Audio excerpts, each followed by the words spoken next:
Welcome, woven ones. This is Generations Woven, where the voices of three generations blend into one tapestry of truth, laughter, love, and life. If you're listening to us right now and feeling like something in your life has ended, whether it's a relationship, a version of yourself, a dream you once held, let me gently tell you this. You're not standing at the end. You're standing at a threshold. I know because every woman I've met has thought this was the end at least once, and yet here she is.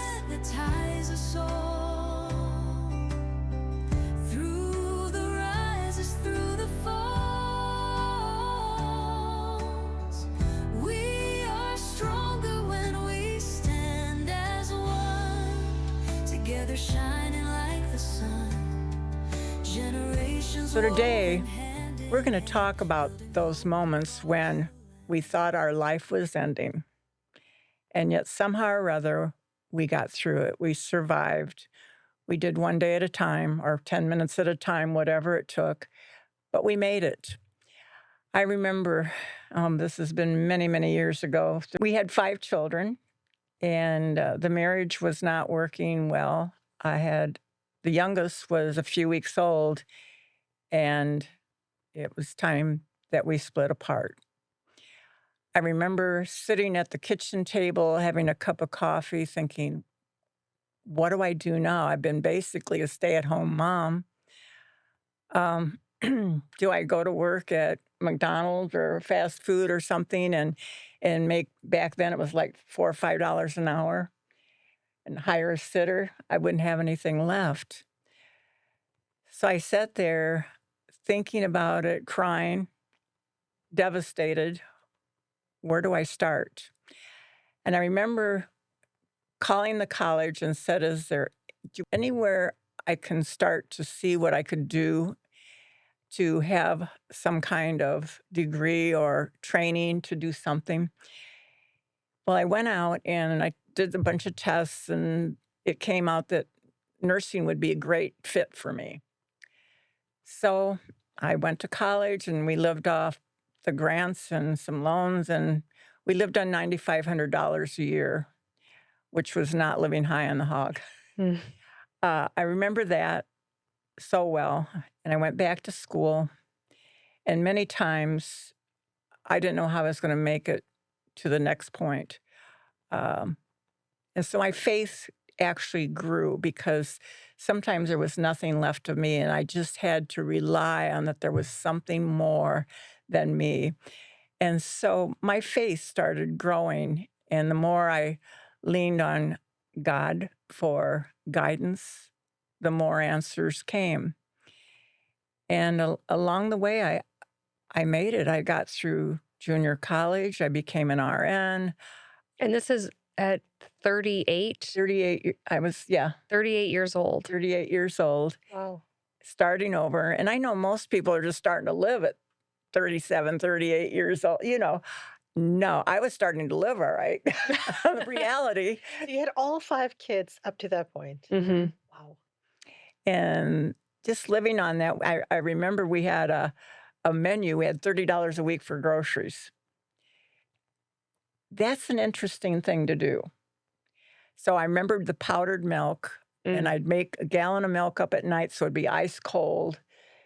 And the kids, they didn't really like it, but they didn't really have a choice. And of course, we had cereals, but it wasn't the Fruit Loops and all these, all these specialties. So it was at a point where literally I could have thrown in the towel. And many times, I have to say the thought occurred to me, but I had 5 little ones leaning on me, depending on me to pull it through.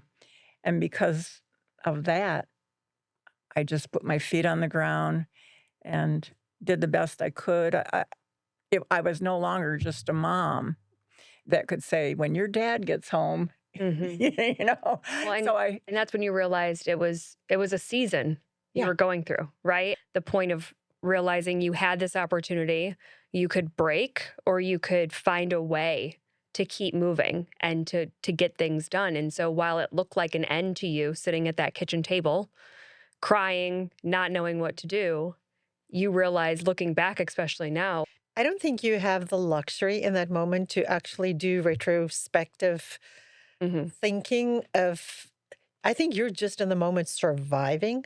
Desperation. Yes, because you have no other choice. I don't know what it must be to have 5 kids.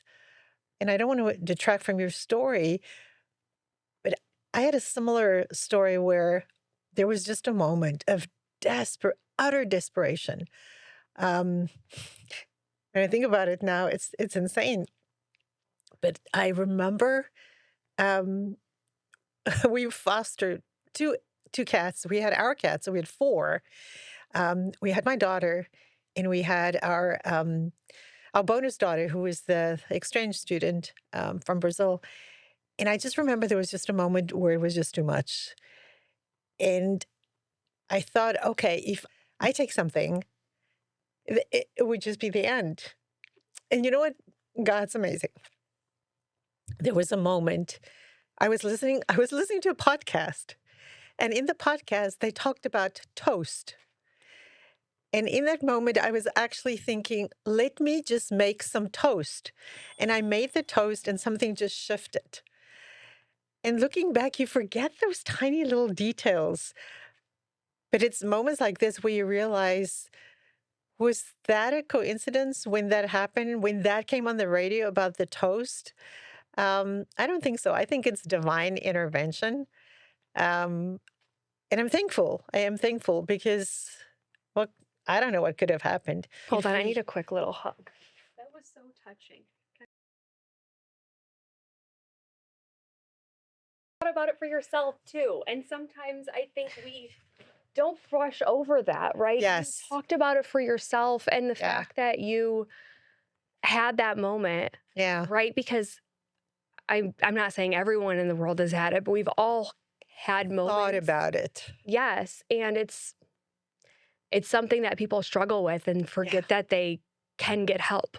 Yes. Like even in that moment, if you needed food, you could have went somewhere and got food. Yes. You could have asked, but sometimes we feel like we can't ask for help. Yeah. And so anyway, sorry, you got me with that. I think it's just important to ask for help. Ask more than one person. Someone might tell you no. Go to the next person. Right. People will help. There are good True. people out there. Oh, absolutely. Instead of thinking that this is my option out, because we get heavy on ourselves. We do. We think this is the end.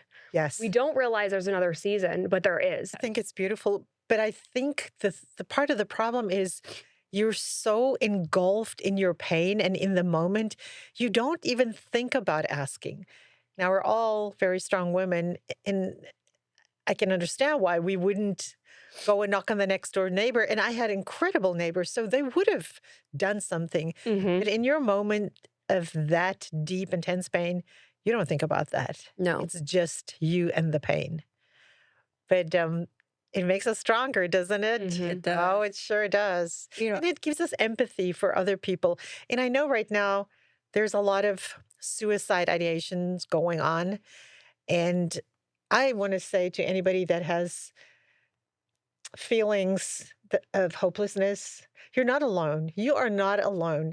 So you're going to be okay. You are going to be okay. We were okay. We made it. And we are so much stronger for it. So do not give up. And if you have to call us, I'll give you my cell phone number. I don't mind. I have a phone number on our website. There you go. Are woven hand in hand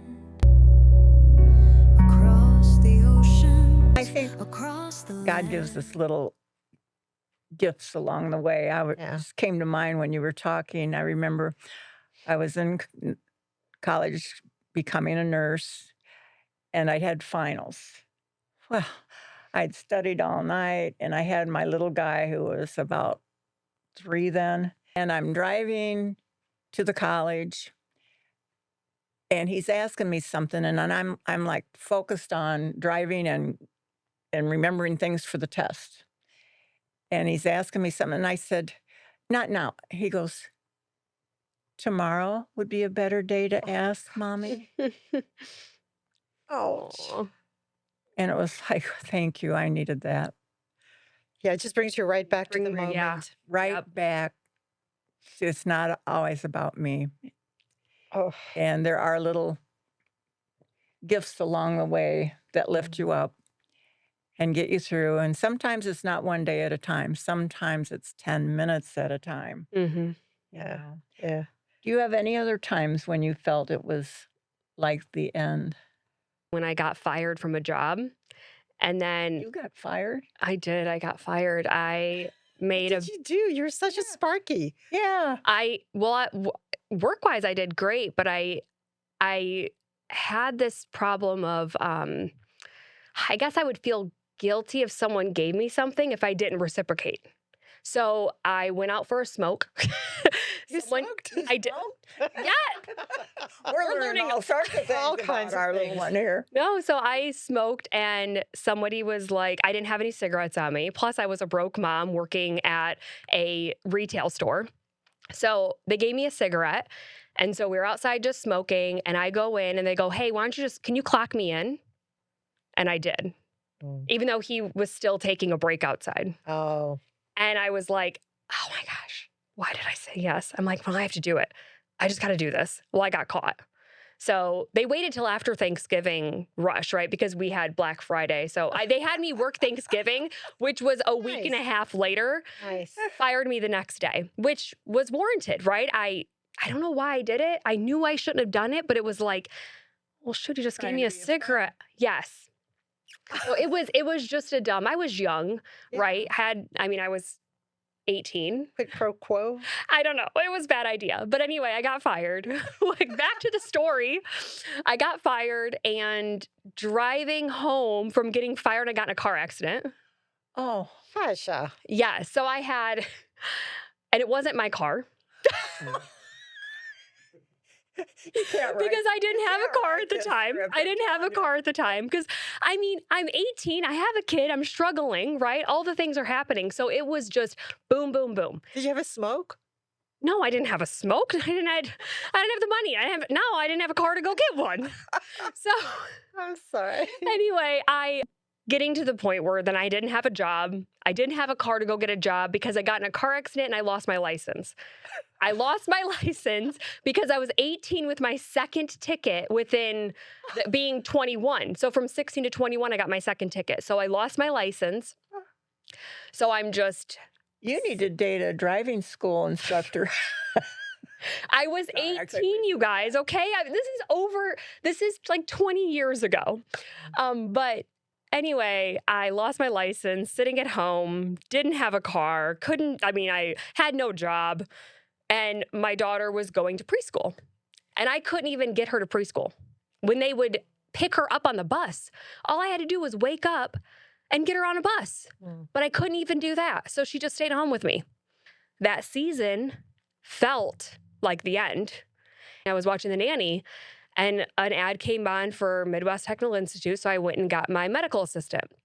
And this was like, I found it, and I'm like, I was getting my license back in a few weeks, and so then I did it. And I used credit cards to pay for the gas and just racked up a bunch of debt and got it done. Yeah. So it was just, it took something, right? I was in that place. Everything was looking grim, and I eventually found a way out of it. But it wasn't the end. It was a season. Yes. It was a rough season, right? There was definitely things within there that weren't ideal, but we worked through them. This would be who we are today had we not Yeah. went through the challenging times. Absolutely. And Yeah. I love that saying about setbacks are setups to launch us into a new chapter if we allow it. Mhm. I don't know if you've seen the movie. It's called The Exotic Marigold Hotel, where this one guy was saying, everything works out in the end. And if it doesn't work out, it's not the end. Mm. It's such a cute movie. You just don't know what the next thing is, Right. right? In that moment, it's hard to think like something better's coming, but you Yeah. almost have to, right? If I could talk to that 18-year-old and be like, just keep pushing, something better's coming, you'll get through this. Hang in there. Just that reminder that it's going to be okay, no matter what you're going through to get to that next point. Yeah. I always like to think of it as Steel doesn't become strong until it goes through the fire. Silver. A diamond doesn't become valuable until it goes Pressure. under the pressure. Yeah. So, our lives are like that. We got to go through a little bit of honing Yeah. to become who we're meant to be. And the one thing I want to say is but we don't have to necessarily wait for that crisis, right? We have the ability, like today, you don't have to wait for rock bottom. You don't have to wait for that crisis, that getting fired or whatever it is. If you're not happy, you can start taking those steps. You can start taking action to change your life before everything burns to the ground. And I think with me in the past, it took the burning, but now as I'm older, I can look at it as I don't have to wait. Yeah. If there's pieces that I'm no longer, aren't serving me anymore, I can make those steps before it comes crashing down. Yes, absolutely. Well, we're hoping that you're hearing what we're saying. We're just sharing what we've been through in hopes that you don't have to go through the hardest times like we did to learn the lessons we've learned. So, name one season you thought was the end and take a moment to write what it actually prepared you for. Was it something new to enter your life? Was it to learn something about yourself? Until next time, God bless.